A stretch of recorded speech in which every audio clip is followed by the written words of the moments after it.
बड़ी खबर आपको बता दें, सीएम भूपेश बघेल प्रचार प्रसार करेंगे। 4 निगमों में अपनी भागीदारी देने वाले हैं सीएम भूपेश बघेल आगामी नगरीय निकाय चुनाव को देखते हुए।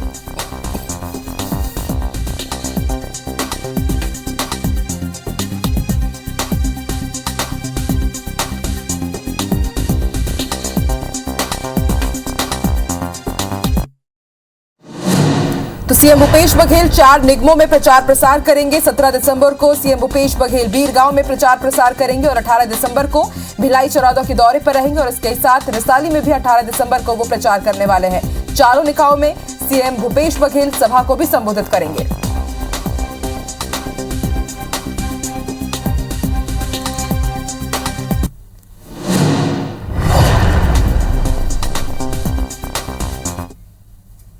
सीएम भूपेश बघेल के साथ दूसरे कांग्रेस नेता भी प्रचार प्रसार में अब कमान संभाल रहे हैं। बीरगांव में आज कांग्रेस नेता प्रचार करने जा रहे हैं और गृह मंत्री ताम्रध्वज साहू के साथ ही एमएलए धनेंद्र साहू प्रचार करेंगे। शाम 5 बजे अलग अलग वार्डों में लोगों से मुलाकात भी करेंगे।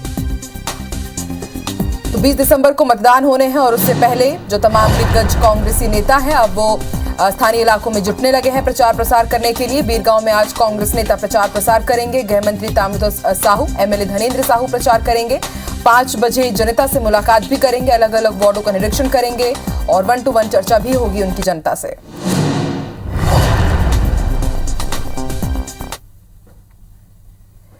नगरीय निकाय चुनाव में इस बार महिला प्रत्याशियों पर जोर है। पार्टियों ने इस बार महिला प्रत्याशियों को ज्यादा तवज्जो देते हुए 40 से 45% प्रत्याशी बनाए हैं। भिलाई के 70 वार्ड में 138 यानी करीब 43% चुनाव मैदान में महिलाएं हैं, तो वहीं चरौदा के 40 वार्डों में से 62 महिला प्रत्याशी चुनाव लड़ रही हैं। बात रिसाली की करें तो यहां 40 वार्डों में 64 महिलाएं चुनावी मैदान में हैं और जामुल पालिका के 20 वार्डों में 23 महिलाएं अपनी किस्मत आजमा रही हैं। पुरुषों के लिए आरक्षित वार्डों को छोड़ दे तो महिला नेत्रियों के सभी वार्डों में उन्होंने मोर्चा संभाला हुआ है। 318 प्रत्याशियों में 138 महिलाएं चुनाव लड़ रही हैं, जिनमें बीजेपी से 27 और कांग्रेस से 27 महिला प्रत्याशी मैदान में हैं। वहीं 94 महिलाएं निर्दलीय चुनाव लड़ रही हैं। भिलाई के 16 वार्ड में महिला प्रत्याशी पुरुषों को सीधे टक्कर दे रही हैं।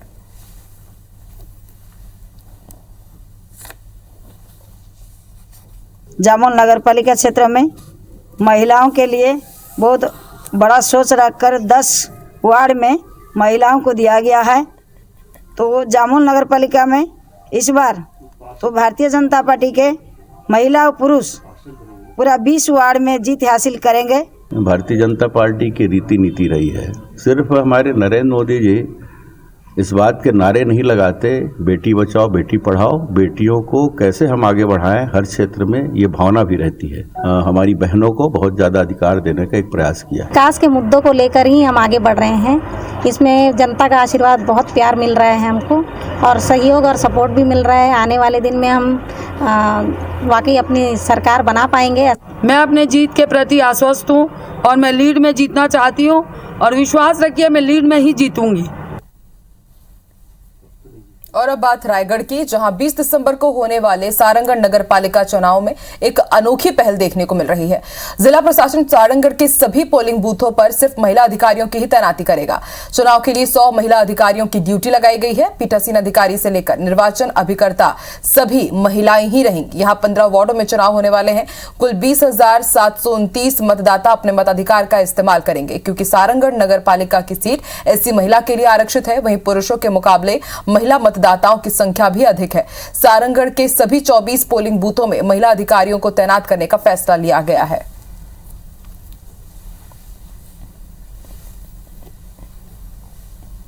सभी इस बार जितने भी चुनाव करवाएंगे, हमारा जो मतदान दल रहेंगे उसमें सभी महिलाएं रहेंगी।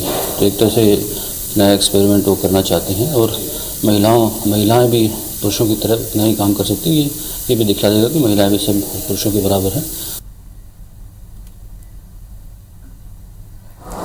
तो रायगढ़ नगर पालिका चुनाव में एकदम अलग और अनूठी पहल देखने को मिल रही है। यहाँ की जो सीट है ऐसी महिला वर्ग के लिए आरक्षित है और इसके ही साथ एक खास तैयारी यहाँ पर की जा रही है कि यहाँ पर जितनी भी अधिकारी रहेंगी, जितने भी कार्यकर्ता रहेंगे, जो पूरा चुनाव डिटेक्ट करवाने वाली हैं, वो सभी की सब महिलाएं रहेंगी। आपको बता दें 20 दिसंबर को मतदान होने हैं और 100 से ज्यादा महिला अधिकारियों की यहाँ पर तैनाती की जाएगी।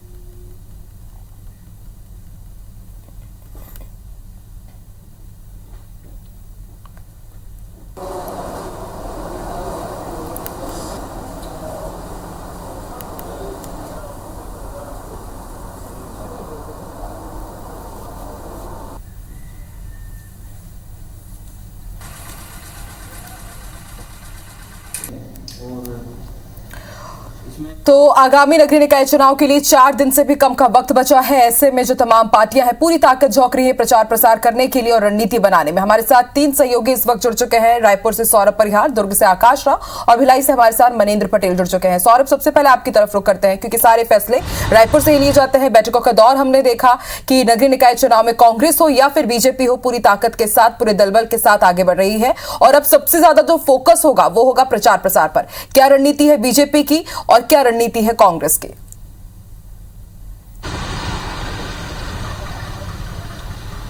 बिल्कुल, देखिए आकांक्षा 15 नगर निकायों के लिए जो है 370 वार्डों में चुनाव होना है और इसके लिए पूरी तैयारी कर ली गई है। और जिस तरीके से कांग्रेस और भाजपा के नेता पूरी तरीके से सक्रिय नजर आ रहे हैं, खासकर 4 नगर निगम की बात करें, बिरगांव, भिलाई, रिसाली और चरौदा, और जहां पर मुख्यमंत्री भूपेश बघेल स्वयं जो है 17 और 18 तारीख को जो है एक आम सभा को संबोधित करेंगे और इसकी पूरी तैयारियां कर ली गई है। इससे पहले कि आज बिरगांव नगर निगम में प्रचार प्रसार के लिए गृहमंत्री ताम्रध्वज साहू और विधायक धनेंद्र साहू समेत और अन्य विधायक भी पहुंच रहे हैं। इसी तरीके से जो नगर पालिका है, जामुल है, खैरागढ़ है, सारंगगढ़ है, बैकुंठपुर और जो शिवपुर चर्चा है, वहां पर भी जो वरिष्ठ नेताओं जो है बीजेपी के और मंत्री है, विधायक है, उनका भी दौरा लगातार हो रहा है और ये देखने को मिल रहा है कि किस तरीके से ज्यादा राज्य सरकार की योजनाओं का प्रचार प्रसार किया जा सके और इसी के माध्यम से जो है वोट लिया जा सके। और पूरी तैयारी यही है। अब देखना होगा कि 20 दिसंबर को मतदान है और 23 दिसंबर को परिणाम है, परिणाम में क्या आ रहे हैं। लेकिन इससे पहले कि आप देखिए अब महज 3 दिन ही बचा है। कल 16, 17 और फिर 18 तारीख को जो है चुनाव प्रचार प्रसार खत्म हो जाएगा। शाम 5 बजे के बाद फिर वो जो डोर टू डोर कैंपेनिंग कर सकते हैं। लेकिन कहीं ना कहीं वो प्रचार प्रसार से पहले जो है 3 दिन जो है काफी कम समय बचा है। ऐसे में पूरी कोशिश की जा रही है कांग्रेस और भाजपा के तमाम बड़े नेताओं के द्वारा कि वो जो है ज्यादा से ज्यादा जगहों पर पहुंचे और वार्डों में अपने प्रत्याशियों के पक्ष में प्रचार प्रसार कर सके। बिल्कुल सौरभ, प्रचार प्रसार में अब जुटने लगे हैं दिग्गज नेता, भले कांग्रेस की बात हो या फिर बीजेपी की बात हो। आप बने रहिए हमारे साथ। आकाश का रुख कर लेते हैं। आकाश, दुर्ग में ऐसा है कि साख का सवाल माना जा रहा है यहाँ पर, जितने भी नगर निगम की बात हो या फिर पालिका की बात हो चुनाव में, तो उसको लेकर के किस तरह की रणनीति आप देख पा रहे हैं? और सबसे महत्वपूर्ण बात यह कि अब जो समय है वो बेहद कम बचा है, ऐसे में पूरी ताकत के साथ जुट चुकी है पार्टियां। बिल्कुल, जिस तरीके से देखा जा रहा है कि पहली बार होने जा रहा है नगर निगम रिसाली के चुनाव बड़े दिलचस्प है। वहीं दोनों ही पार्टियां जो है दमखम लगा चुकी है। दोनों ही पार्टियों के जो प्रभारी हैं और उसके साथ साथ जो नेता है वो लगातार जनसंपर्क कर रहे हैं, नुक्कड़ सभाएं कर रहे हैं। अगर हम भाजपा की बात करते हैं तो जो नेता प्रतिपक्ष धर्मलाल कौशिक है वे लगातार यहाँ पर दौरा कर रहे हैं। साथ ही साथ सांसद विजय बघेल, पूर्व मंत्री रमशिला साहू, पूर्व विधायक वीरेंद्र साहू के साथ जो अन्य जो संगठन के जो पदाधिकारी हैं वो लगातार इस क्षेत्र में दौरा कर रहे हैं। अगर हम भाजपा के समीकरण की बात करें तो उन्होंने 8 जोन में इस रिसाली नगर निगम को बांटा हुआ है। 5-5 जो वार्डों का एक उन्होंने जोन बनाया है, उस जोन प्रभारी नियुक्त किया है और लगातार ये देखा जा रहा है कि इन जोन में जाकर के जो नेता है, बड़े नेता है, वो जाकर के भाजपा के प्रत्याशियों के समर्थन में लोगों से अपील कर रहे हैं। धर्मलाल कौशिक लगातार विधानसभा सत्र होने के बावजूद इस क्षेत्र में आ रहे हैं और दौरा कर रहे हैं। ये एक बड़ी बात है क्योंकि ये क्षेत्र दुर्ग ग्रामीण विधानसभा में आता है और गृह मंत्री का क्षेत्र आता है, इसलिए ये एक प्रकार से देखा जाए तो भाजपा के लिए चुनौती का विषय है। क्योंकि इस क्षेत्र से राज्यसभा सांसद सरोज पांडे का निवास स्थान भी आता है, तो ऐसे में देखा जा रहा है कि भाजपा इस जो रिसाली नगर निगम को जीतना चाहती है, कहीं ना कहीं अपने सभी प्रत्याशियों को जिताने के लिए दमखम लगा रही है। अगर बात करें हम कांग्रेस की तो कांग्रेस से भी गृह मंत्री ताम्रध्वज साहू लगातार प्रचार प्रसार में है। साथ ही साथ जो यहाँ के अन्य जो मंत्री है वो भी लगातार इस क्षेत्र में आ रहे हैं। कैबिनेट मंत्री की अगर बात करें जो आपके अनिला भेड़िया लगातार यहाँ दौरा कर रही है। साथ ही साथ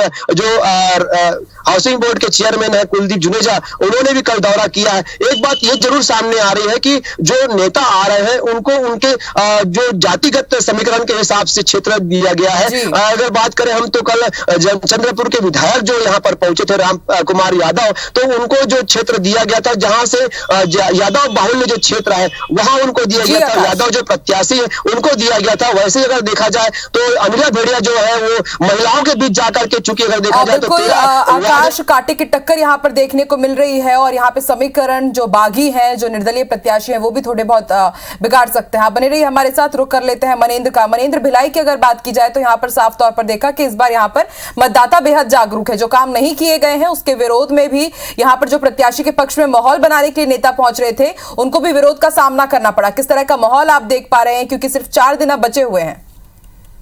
जी, निश्चित तौर पर मतदान के लिए 4 दिन बचे हुए हैं और अंतिम छोर पर ये चुनाव प्रचार का दौर चल रहा है। निश्चित तौर पर अब जिस तरह से प्रचार का जो दौर है वो अंतिम है और जो बड़े नेता है, जो वरिष्ठ नेता है भाजपा और कांग्रेस के, वो मैदान पर हैं। आज जिस तरह से मोहन मरकाम स्वयं पहुंचे हैं, कांग्रेस के अध्यक्ष हैं और वो स्वयं पहुंचे हैं, साथ ही साथ कर्मकार मंडल के अध्यक्ष हैं, चाहे पिछड़ा वर्ग आयोग के अध्यक्ष हो या फिर शाकंभरी बोर्ड के अध्यक्ष राम कुमार पटेल हो, सारे लोग भिलाई पहुंचे हुए हैं। सभी जो है यहाँ रहकर, यहाँ पर जो प्रवास में रहकर यहाँ पर प्रचार प्रसार कर रहे हैं, रोज मैदान पर निकल रहे हैं, रोज प्रत्याशियों के साथ जा रहे हैं। साथ ही साथ जो समाज है, जो कुर्मी समाज, साहू समाज, यादव समाज, इनकी बैठक भी ले रहे हैं। और वहीं हम बात करें यहाँ स्थानीय जिले समीकरण की, तो बात तो यहाँ विधायक देवेंद्र यादव हैं, मोहम्मद अकबर जो यहाँ के प्रभारी मंत्री हैं, वो शुरू से यहाँ पे डटे हुए हैं। यहाँ पर गिरीश देवांगनी है, खनिज विकास निगम के अध्यक्ष हैं, साथ ही साथ पर्यवेक्षक भी हैं भिलाई नगर के, तो वो उनको यहाँ पर लाया गया है और वो यहाँ पर लगातार समीकरण बनाकर चुनाव मैदान पर उतरे हुए हैं। और 70 वार्डों के साथ साथ जो रिसाली नगर निगम की बात करें, जामुल नगर पालिका की बात करें या फिर चरोदा की बात करें, सभी जगह ये ध्यान रख रहे हैं। चरोदा में